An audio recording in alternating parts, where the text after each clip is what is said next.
J'ai raté ma première startup après avoir travaillé dessus pendant près de 2 ans. L'intérêt de tout échec, c'est de ne pas refaire les mêmes erreurs, donc on est parti pour analyser Céjo, ma première startup. Céjo, c'était ça. Écrire des mathématiques à l'ordinateur, c'est compliqué. Il faut taper beaucoup pour chaque formule. Et c'est normal puisque l'outil utilisé, c'est-à-dire le clavier d'ordinateur, n'est pas adapté aux mathématiques. C'est pourquoi Jérémy et moi, on vous présente le Céjo Board, un clavier de maths comprenant à la fois les symboles d'un clavier standard et les symboles mathématiques usuels.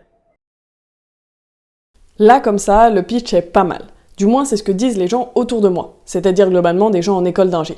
Alors je sais, les gens essayent de ne pas être vexants, mais quand même, j'arrive à voir globalement que mon idée plaît. On en est donc à ma première erreur, c'est-à-dire la dispersion, ou plutôt l'une des 3 facettes de cette erreur, la dispersion de mon attention. Dans mon objectif de start-up, si je dois choisir une seule chose sur laquelle porter mon attention, ce serait mes clients. Enfin mes clients potentiels, mais je vais les appeler mes clients. Ça paraît assez logique, forcément que les gens à qui j'en parle, c'est-à-dire les gens d'école d'ingé, qui ne vont donc probablement pas faire de carrière en recherche en maths, ne devraient pas compter. Certes, ils connaissent les maths, ils en ont beaucoup fait, mais ils ne vont pas en faire suffisamment pour avoir besoin d'acheter un clavier de maths. Donc ça n'avait aucune importance qu'ils approuvent. Mais moi, j'ai entendu ce que je voulais entendre, donc j'ai considéré que l'idée était validée. Alors c'est parti, on fait le produit.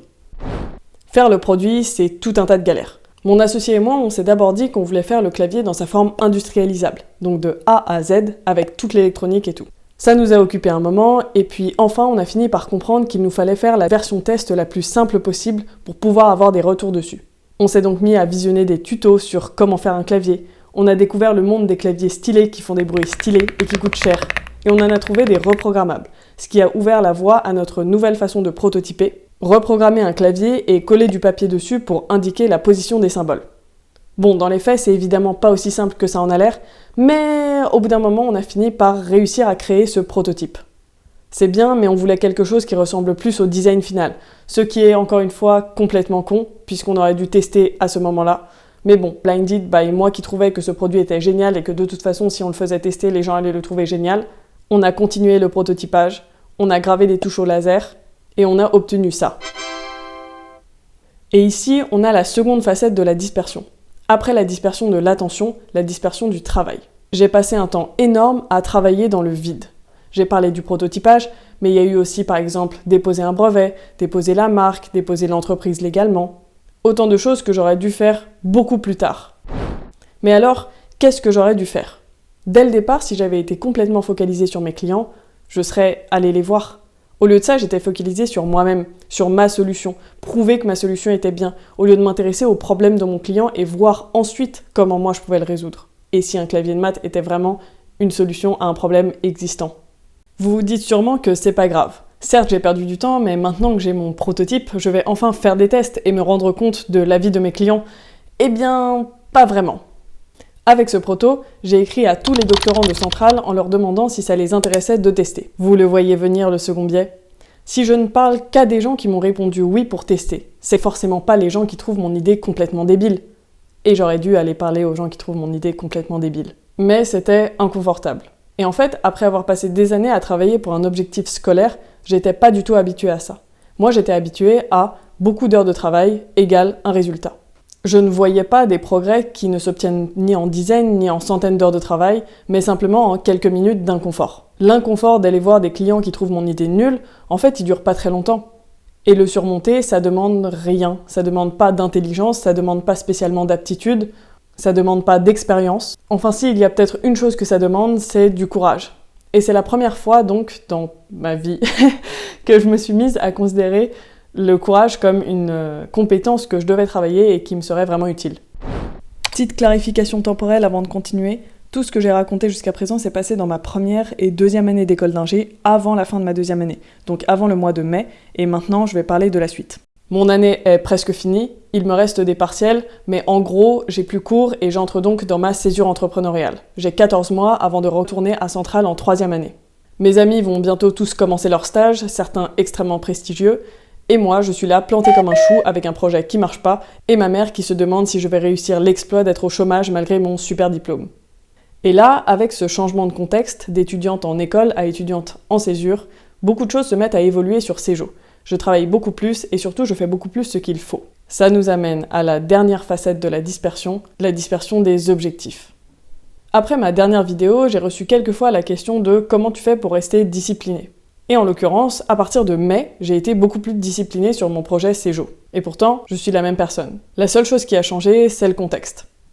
J'ai commencé Céjo juste après avoir intégré mon école d'ingé, c'est-à-dire juste après avoir eu un succès, pour moi j'étais très fière de ça, donc dans une position mentalement très confortable, et également dans une position où j'étais assez fatiguée puisque ça faisait 3 années que je travaillais de façon assez acharnée pour cet objectif.